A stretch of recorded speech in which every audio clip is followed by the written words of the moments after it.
Welcome to the Ecommerce Toolbox Expert Perspectives, a podcast by Noibu, where we explore the elite strategies and cutting-edge insights with our expert guests. Get ready to propel your e-commerce business to the next level with your hosts, Kailin and Philip. Welcome to the first ever episode of the Ecommerce Toolbox. Today we have John Merris, the CEO of Solo Brands. They include iconic brands like Chubbies, Isle, Oru, and obviously the famous Solo Stove. Welcome, John. Yeah, thanks for having me. Super happy to be here, Kailin. So obviously, John, you and I go way back. We've known each other for a few years, back when it was the Solo Stove days. So I wanted to open it up with a question. What made you guys go from Solo Stove to Solo Brands? And how'd you pull it off? You know, it wasn't really like a contrived thing. It happened pretty naturally. And I think that's, anything good generally happens that way. It almost falls on your lap. And that was the case for Solo Brands, or the creation of Solo Brands. Solo Stove, as you mentioned, pretty iconic, been a pretty meteoric type brand story, founded in 2011 by two brothers, Spencer and Jeff Jan. They built an incredible business. I was fortunate enough to join in late 2018, right around the time that you and I actually met. And then we went on just a crazy run between 2018 and 19, 2020, 2021. I think we did like 16 million, and then went to 39 million, and then went to 130 million, and then went to 360 million, all in that like three-year period. And as we started seeing that success, a lot of the industry, right, the e-com space, the phone just started ringing, and a lot of founders and CEOs of digitally native brands were picking up the phone and calling and asking what we were doing to see that kind of success. And honestly, we were pretty humble to even be on the radars of some of the businesses that were picking up the phone and calling us. But, ultimately, I remember distinctly being on a call with one of the CEOs, founders that I was talking to. And it was actually the CEO and founder of Oru Kayak. And we were just like picking each other's brains about what was working, what wasn't. And I was just like, man, like it'd be really cool to just like partner up and like be one company. Like maybe we could figure out a way to do this. And he was like, yeah, that would be pretty cool. And then we just started talking to it. And the next thing you know, we had acquired Oru. And then, similar thing happened with Isle. Then a similar thing happened with Chubbies. And, within about a 3 or 4 month period, we went from being a Solo Stove to being a family of 4 brands. And then 2 months after that, we IPO'd under the umbrella of Solo Brands with the stock ticker DTC. So it all just kind of happened fortuitously.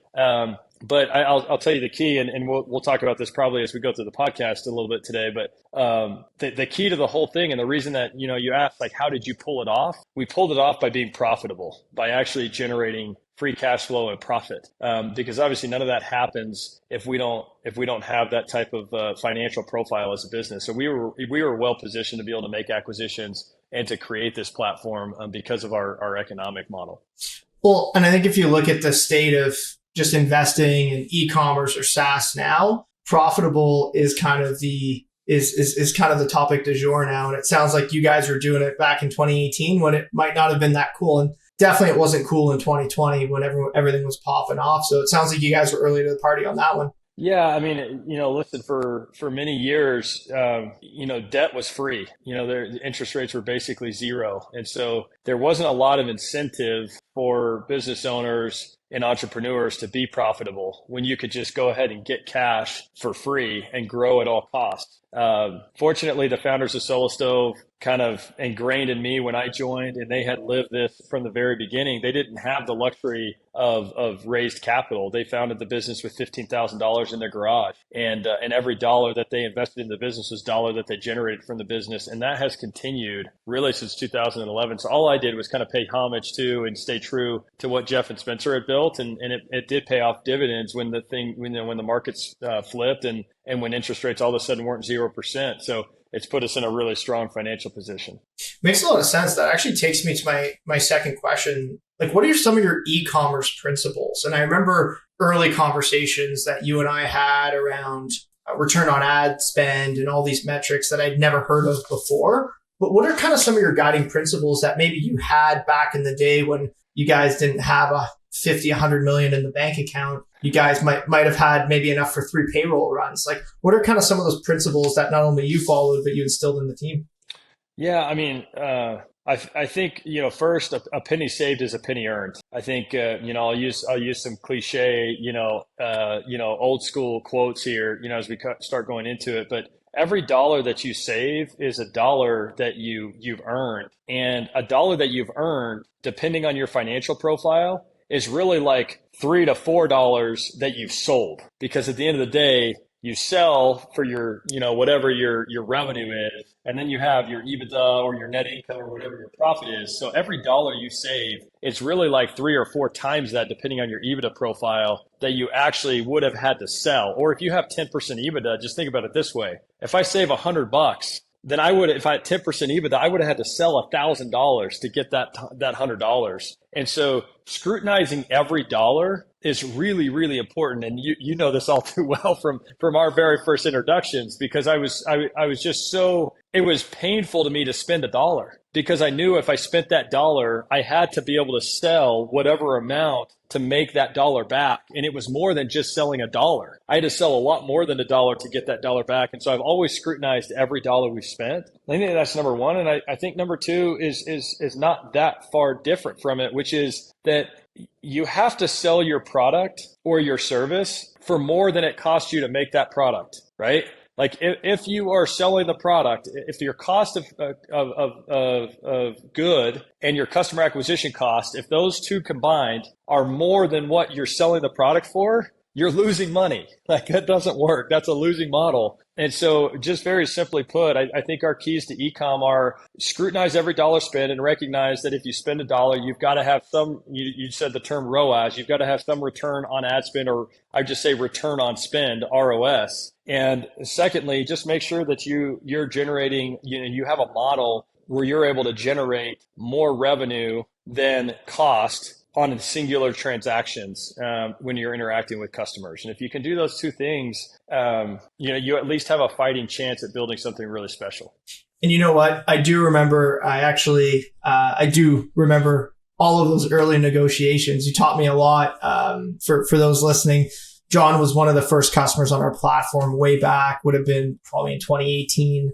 So it's been quite some time, and both brands have grown a lot in the interim. Obviously, you guys are public now with multiple brands under the umbrella and kind of grown every day. But one thing that I know as a founder, we struggle with sometimes, and I feel like with your experience and your profile, you probably struggled a little less with this, but I'm curious, what are some of the things that you outsourced early on that maybe a founder or a less experienced executive would have wanted to build everything in-house, right? And I see it all the time in e-commerce. People want to build their own back end. They want to build their own platform. And you know what? Certain enterprise businesses or larger businesses need that. And you're probably feeling that at your scale now. But when you're 3 people in a garage, you probably don't need to be building your own database. So I guess to get back to the question, like, what are some of the things that you outsourced early on that were kind of critical in supporting your growth? It doesn't look all that different today than it did back then.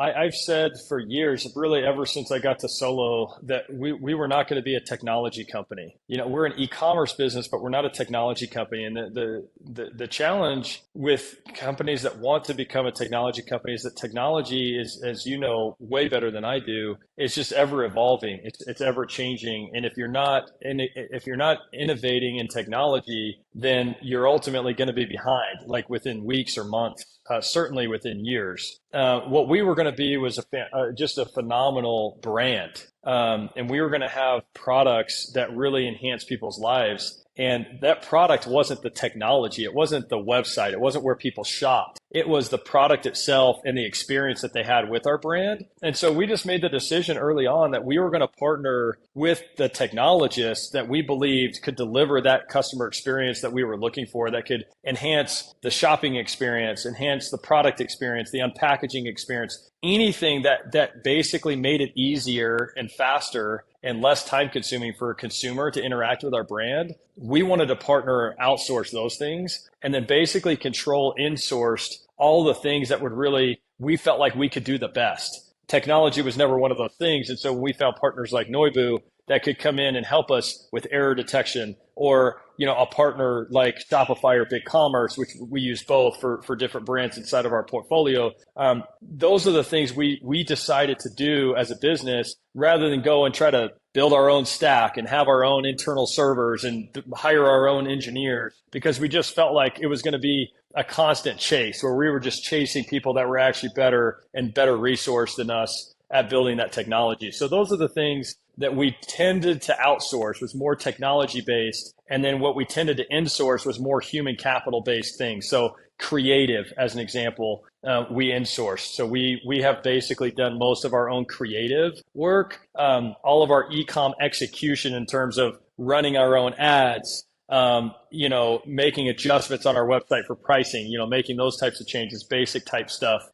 Those are the types of things we insourced, along with warehousing and fulfillment, where we found a huge unlock in being able to deliver a better customer experience by delivering the product faster to the customer.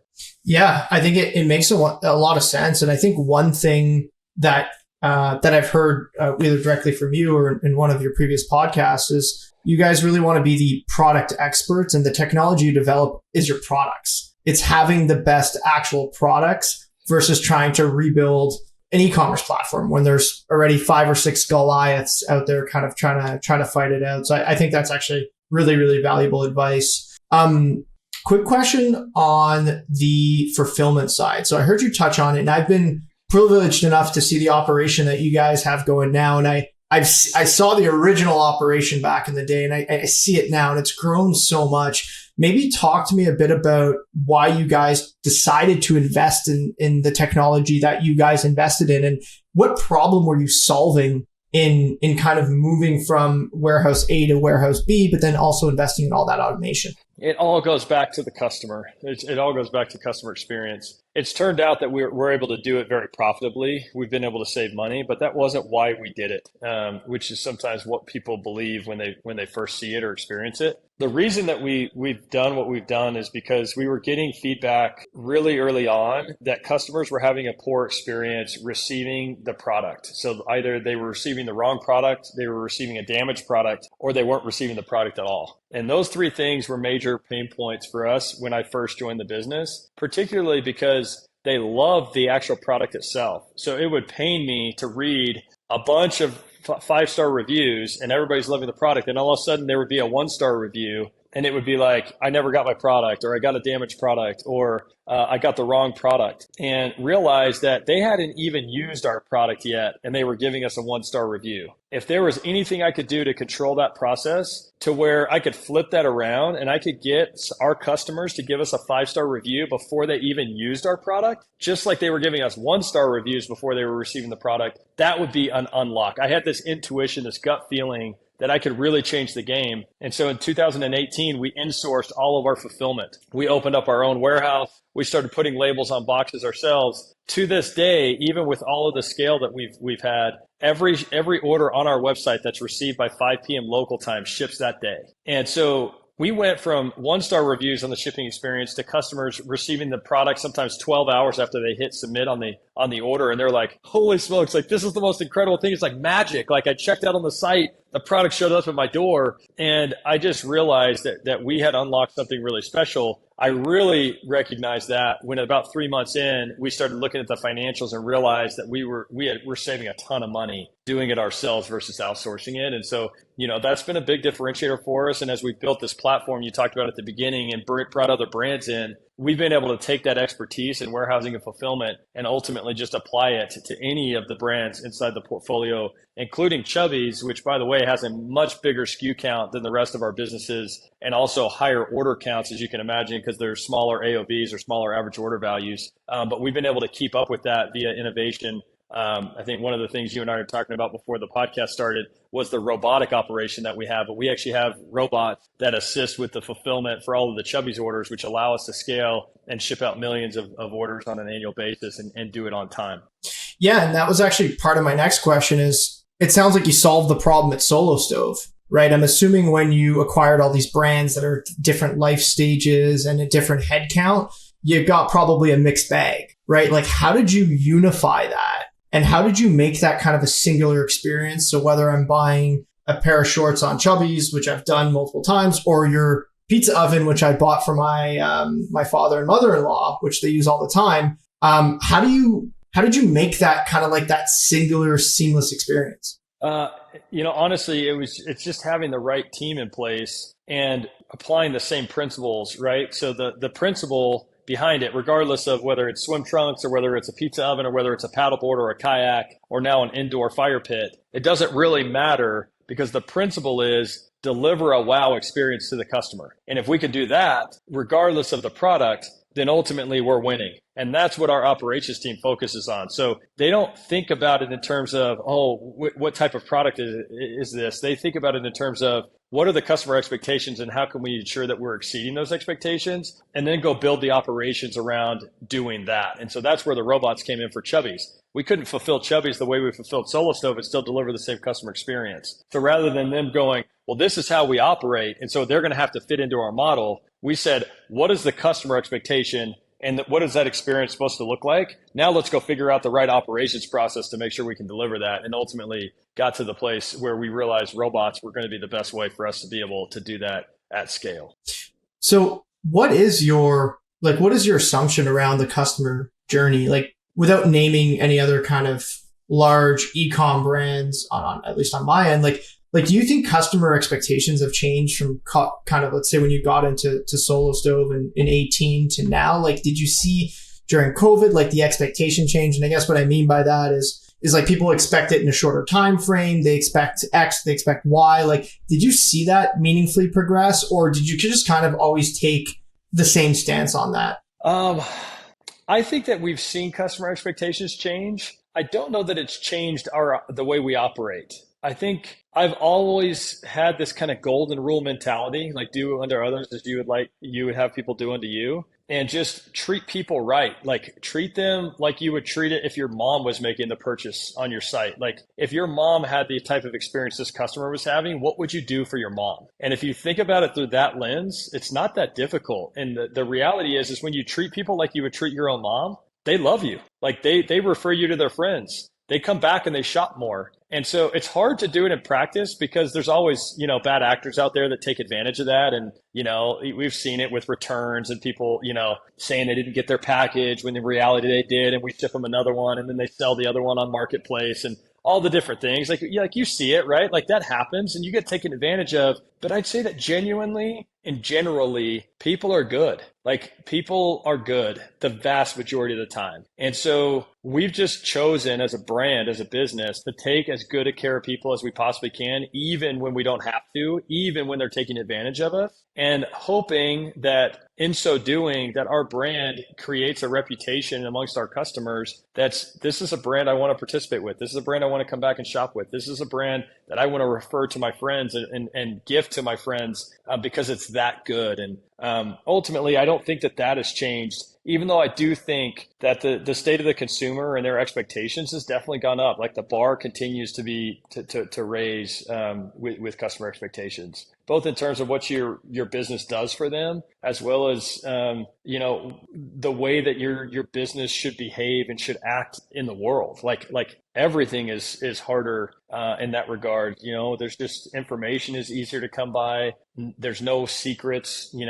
There's social media and the internet have just made everything transparent, so everybody knows what's going on. And I think that when you're a good player and you take good care of people, irrespective of like your motives, it shines through. And the reverse is true too. And when you're not a good person, or you're a good person with strings attached, and like, I'll do this, but only if you do that, then I think it shines through as well. And like, consumers can see right through it. And when they do, I think that they realize maybe that's not in line with what their core beliefs are.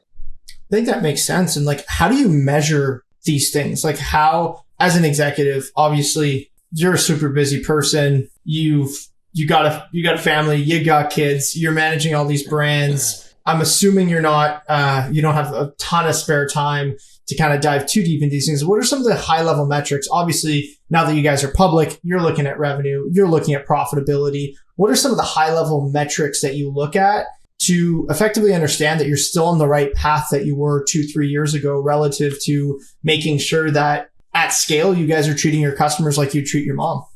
There's two key ones for us outside of the ones you already mentioned. Obviously, growth is important, but ours is referral rate and repeat purchase rate. If I'm maintaining a referral rate north of 40%, which is what we have been able to do over the last year or two, I know that we're in a healthy place. If 40% of our new business is coming in from a friend or a family member telling you that you should buy our products, that's very healthy for us. And it tells me that we're taking good care of most of our customers. The repeat purchase rate, very similarly, if we're staying, in that 45 to 50% of our customers coming back and shopping a second time, then we're generally taking good care of them. Otherwise, they wouldn't be coming back and shopping with us again. So those are the two metrics that I look at the most closely, in addition to NPS, which again, like referral rate and repeat purchase rate, I don't care if you're doing like 500,000 of revenue or if you're doing 500 million of revenue like we are. Either one of those, like you can measure those two metrics. NPS, you got to pay somebody to do it, calculate it and stuff, and it can be a little bit more cumbersome. You need a lot of data points to make sure that it's there.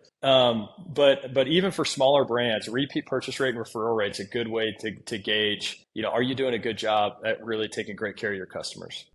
Yeah, I think that makes a ton of sense. I never kind of looked at it through that lens. Now that you guys have kind of a portfolio of customers, what are some of the things that you guys have, I'm assuming, I know you had a thesis when you went to acquire these brands.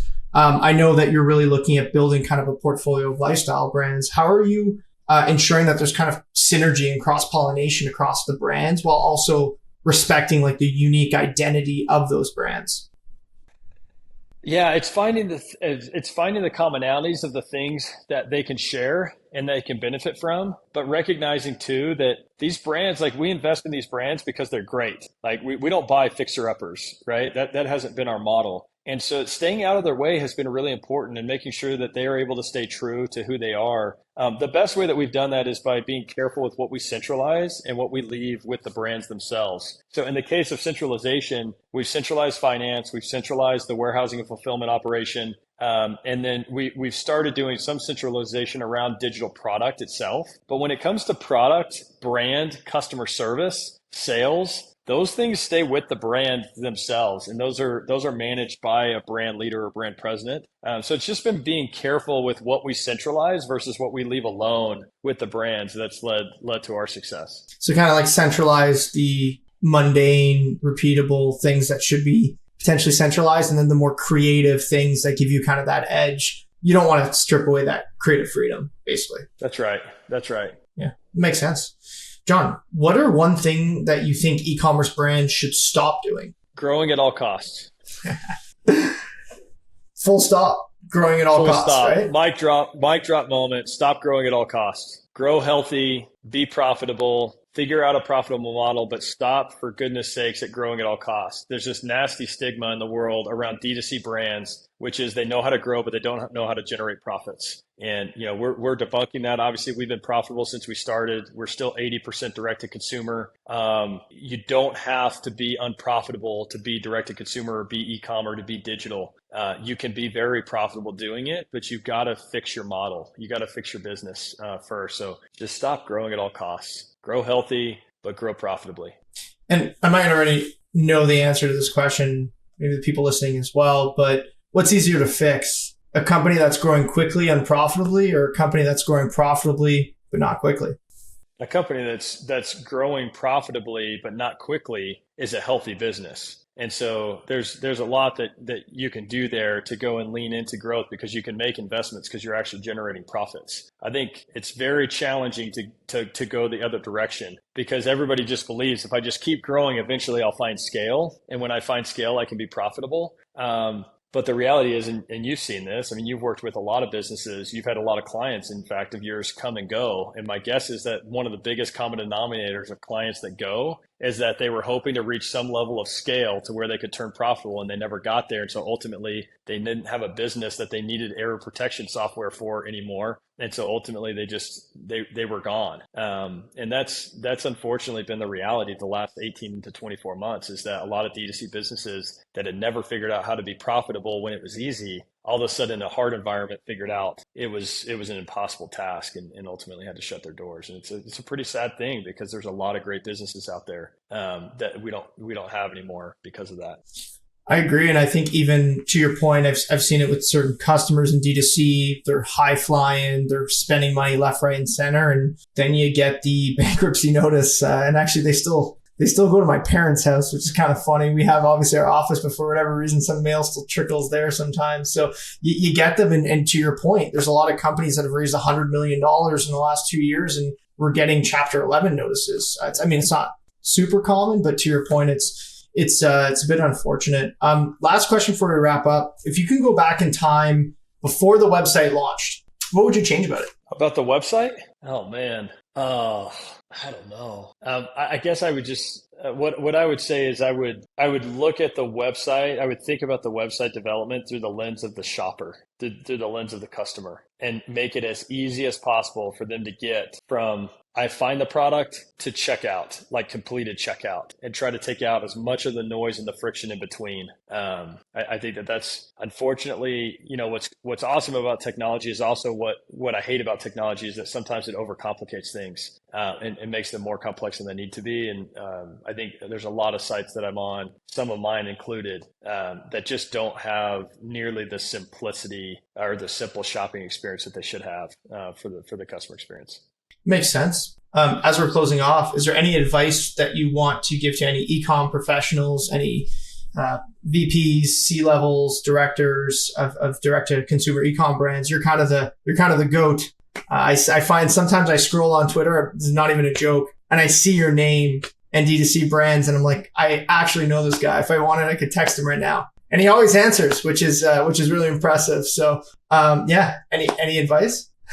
Listen, I just remember that hard work beats talent when talent doesn't work. That's just the reality. I don't consider myself to be an overly talented person, but I do consider myself to be a pretty darn hard worker and somebody that's willing to make sacrifices in that regard with work ethic. And so just remember, talent is no replacement for hard work, because hard work will always win out. I love that. I think that's a perfect way to send this off. And for everyone listening, John Merris, you can Google his name. You can find a lot of great articles, additional podcasts, a lot of words of wisdom. So really appreciate your time today. I know you're a really, really busy guy. So I appreciate you hopping on for the first ever episode. And as soon as we wanted to spin up a podcast, I said, we need John on.